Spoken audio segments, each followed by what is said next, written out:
எக்ஸலண்ட்டுங்க. சூப்பருங்க. மார்வலஸ்ங்க. வாவ்! என்னென்ன சொல்லணுமோ அம்புட்டு நம்ம விஜய்க்கு சொல்லலாங்க. ஆமாங்க. விஜய் வந்து ஒரு ஆணழகன் அப்படி இப்படி ஒரு நல்ல ஒரு மனுஷன் அப்படி இப்படின்னு என்னென்னமோ நெனச்சிருப்போம். ஆனா மனிதாபிமானம் உள்ள ஒரு சூப்பர் மேன்ங்கிறத இன்னைய எபிசோடில் பார்த்து தெரிஞ்சுக்கிட்டோங்க. என் அன்பான இனிய உறவுகளுக்கு வணக்கங்க. நம்ம சேனலுக்கு உங்கள் பொண்ணான கையில் ஒரு லைக்கை போட்டு ஹைக் பண்ணிடுங்க. வாங்க இப்போ நம்ம வீடியோக்குள்ளே போகலாம். ஆமாம் ஃப்ரெண்ட்ஸ், என்ன நினச்சிட்டு இருக்கீங்க? நம்ம தலைவர் இன்னைக்கு பார்த்தீங்கன்னா அப்படியே அலட்டிக்காமல் உட்கார்றாரு. வாக்கிங் போயிட்டு வந்து உட்காந்த கையோட அப்படியே அழகாக பேசுகிறாங்க. காவேரி சேர்த்து கூட்டிகிட்டு போங்களேன் அப்படின்லாம் காவேரி அவங்க அம்மா பேசுகிறாங்க. நாளையிலேருந்து போகிறேன் அப்படிங்கிறாங்க. அப்படி இப்படி பேசிக்கிட்டு இருக்காங்கன்னு வைங்களேன். அப்போ பாட்டியும் சித்தி இருந்துட்டு, பாத்தியாடி முன்னாடிலாம் வந்தால் பாட்டின்னு என் காலை சுற்றிக்கிட்டே கிடப்பா, இப்போ பாரு அங்கே போய் உட்காந்துட்ருக்கோம், எவ்வளோ பெரிய கம்பெனிக்கு அதிபதி அப்படி இப்படின்னு பேசுகிறாங்க. முன்னாடி வந்தா என்ன பின்னாடி வந்தா என்ன, அதான் கல்யாணம் ஆயிடுச்சுல, அப்புறம் என்னம்மா உங்கள் புருஷன் மட்டும் என்ன பண்ணிகிட்ருக்காரு, அதை புரிஞ்சுக்காமல் பேசுகிறீங்க அப்படின்னு தான் சொல்லணும். சரி, இப்போ நம்ம கதைக்கு வருவோம். மனிதாபிமானமுள்ள மனிதன், நம்ம மனிதர்குள்ள மாணிக்கம் விஜயை பற்றி தாங்க என்ன சொல்ல போகிறேன்னா, அதாவது வீட்டுக்குன்னு வந்துட்டாங்க, விரோதியாக இருந்தாலும் வாங்கன்னு கூப்பிடணும், அது ஓகே.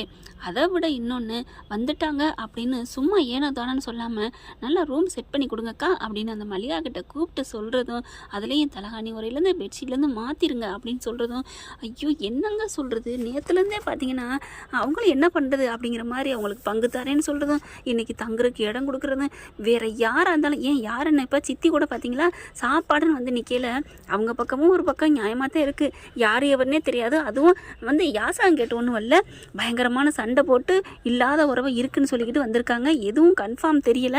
அப்படி இருக்கல ஒருத்தவங்களை வீட்டுக்குள்ள விட மாட்டாங்க, சாப்பாடு கொடுக்க மாட்டாங்க தான், அது உறுதி தான். ஆனாலும் அடுப்படிக்கல வரைக்கும் பயங்கரமாக திட்டுறாங்க, நாங்கள் சாப்பிட்டது போக மீதி இருந்தால் கொடுப்போம் அப்படின்ட்டு. ஆனால் அந்த சமயம் கங்காவும் காவேரியும் ஒரு மாதிரியாக பார்க்குறாங்க. அதுக்கு அந்த பார்வை வந்து ஐயோ இறக்கப்படுற மாதிரி காமிக்கிறாங்களே, அப்போ தங்கச்சிங்கிற பாசம் வந்துருச்சோ அப்படின்னு ஒரு மனசாட்சி நமக்குள்ளே தோணும். அதே மனசாட்சி இன்னொரு மனசாட்சி இருந்தால் சொல்லுங்கள், அவங்களுக்கு உள்ளது வந்து அந்த தங்கச்சிங்கிற பாசம் இல்லை, ஒரு மனிதாபிமானம் உள்ள எண்ணம் தான். பாவம் நம்ம வீட்டுக்குன்னு வந்திருக்காங்க, அந்த வயிறு பசிக்கும் இல்லையா, எது வாழ்த்துதோ இல்லையோ வயிறு மட்டும் வாழ்த்துன்னு சொல்லுவாங்க எங்கள் ஊர் பக்கம். அதனால் கையில் கிடைக்கிற உணவு எது இருந்தாலும் கேட்டால் இல்லைங்காமல் கொடுங்க, கேட்காமே அவங்களுக்கு இல்லைன்னு தெரிஞ்சாலும் கொடுங்க. அப்படி அதை விட உதவிங்க.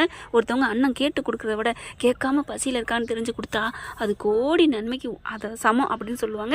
அதே மாதிரி தான் இப்போ அவங்கவுங்களும் அப்படி திட்டுறாங்க. தங்க போகிறாங்க, உள்ளுக்குள்ளே போயிட்டு சித்தி இருந்துட்டு பயங்கரமாக திட்டுறாங்க, உங்களுக்கு இந்த ரூமே போதும் அப்படின்ட்டு. அந்த தங்கச்சி பிள்ளை அழுகுது, பாவங்க பசிக்குதுன்னு சொல்லல அந்த சித்தி சொல்கிறது மனசு ஏற்றுக்க முடியலைங்க. அதான் காவேரி ஒரு மாதிரியாக பார்க்குறாங்க. ரூமுக்குள்ளே போனால் இந்த ரூம் உங்களுக்கு போதும், ஸ்டோர் ரூமில் என்னமோ மாதிரி அது வந்து அடைஞ்சு கிடக்கு, பரவாயில்லடா நம்ம இங்கே இருப்போம்டா அப்படிங்கிறாங்க. அவங்க ஏமாற்ற பார்க்குறாங்கம்மா, அவங்களாம் நல்லா வசதியாக இருக்குது அப்படிங்கிறாங்க. என்னங்கடா வசதியாக இருக்குது, உங்களுக்கு ஏன்டா கொடுக்கணும் எங்கள் தலைவன், உங்களுக்கு தங்க இடம் கொடுத்து எல்லாம் பண்ணுறதே பெருசு. யாருக்குங்க இந்த மனசு வரும்? விஜய் வேறு லெவல் தாங்க சொல்லணும், கமெண்ட்ஸில் சொல்லிடுங்க கரெக்டாக இல்லைன்னா. ஆனால் காவே இருந்துட்டு ஏங்க அப்படிங்கிறாங்க, நீ சும்மா இரு அப்படின்னு அடக்கிக்கிட்டே தான் இருக்காரு. பாட்டு கேட்குறதும் அது இதுன்னு நல்ல ஒரு சீனாக தாங்க இன்னைக்கு ஓரளவுக்கு ஓகே அப்படின்னு தான் சொல்லணும். நம்ம விஜய் வந்து கார்லேருந்து இறங்கி வரையிலே என்னடா சட்டப்பட்டனை கழட்டிட்டு வராரே அப்படின்னு பார்த்தா வாக்கிங் போயிட்டு வந்திருக்காரு, அதனால வேர்க்குதுன்னு சொல்லி கழட்டி விட்டு வராரு போல இருக்குது. நான் நினச்சது தப்பு அப்படிங்கிற மாதிரி அடுத்த சீனில் காமிச்சிடுறாங்க. ஜாக்கிங் போயிட்டு வந்தேன் அப்படின்னு சொல்லிட்டு இவ்வளோ பிரச்சனைக்கு மத்தியிலையும் கரெக்டாக கண்டினியூ பண்ணுறாரு நம்ம தலைவர். ஜாக்கிங்கையும் வாக்கிங்கையும் சாரதா அப்பப்போ டவுட்டை கிளியர் பண்ணிக்கிட்டே இருக்குது, கேட்டுக்கிட்டே இருக்குது.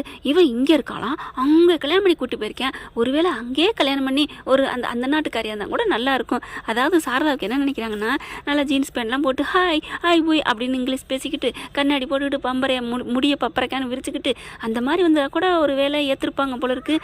இதுவும் நானும் பட்டிக்காடு நீயும் பட்டிக்காடு, ஒன்னே என்னடி நான் அதிசயமாக பார்க்குறது அப்படிங்கிற மாதிரி தான் சாரதா பார்க்குறாங்க.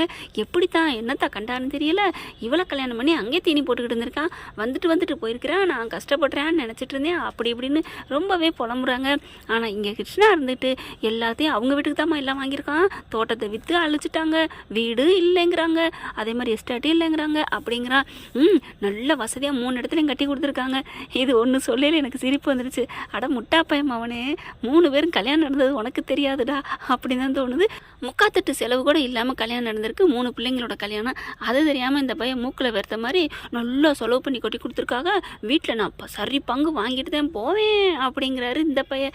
என்னடே எங்கள் தலைவர் உங்களுக்கு எவ்வளோ இறக்கப்பட்டு வீடை கொடுத்து வாசலை கொடுத்து பண்ணுறாரு, ரொம்ப பில்டப் பண்ணிக்கிட்டு இருக்கிறாங்க. என்ன நடக்குதுன்னே தெரியலங்க, உண்மைங்கிற மாதிரியே கொண்டுட்டு வராங்க. அப்போ சந்தானம் நீ 2 பொண்டாட்டி தானே? இல்லைங்க, எனக்கு எனக்கு என்னமோ மனசு ஏற்றுக்கவே மாட்டேங்குது. அவர் 2 கல்யாணம் இல்லை. ஏன்னா 5 வருஷமாக அங்கே இருக்கிறவங்க இங்கே வீடு வாசம் வாங்குறவர் அங்கே சம்பாதிக்கல, அங்கேயும் எல்லாம் பண்ணியிருப்பார்ல. இப்படி நிற்கதியாக ஒன்று கூட இல்லாமல் விட்டுருப்பாரு. இப்போ இவங்களுக்கு பாருங்கள், தோட்டம் வீடு விற்றுருக்காங்க. தோட்டத்துலேருந்து 45 லட்சம் வாங்கிட்டு வந்திருக்கேன். அதுவும் அடாதடி வேலை. அது ஒரிஜினல் போனால் 1 கோடி போயிருக்கும். வீடு வேறு இப்போ எத்தனை கோடின்னு தெரியல. இம்புட்டையும் வீட்டுக்கே கொடுத்துட்டு 2வது வீட்டுக்கு ஒன்றும் பண்ணாமல் இருப்பாரா என்ன?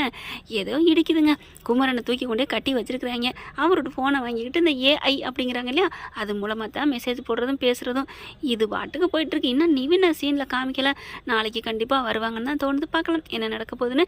இதை பற்றி உங்களுக்கு பிடிச்சிருந்துச்சு அவங்க பண்ண கையில் லைக் போட்டு சப்ஸ்கிரைப் பண்ணுங்க. Thank you friends.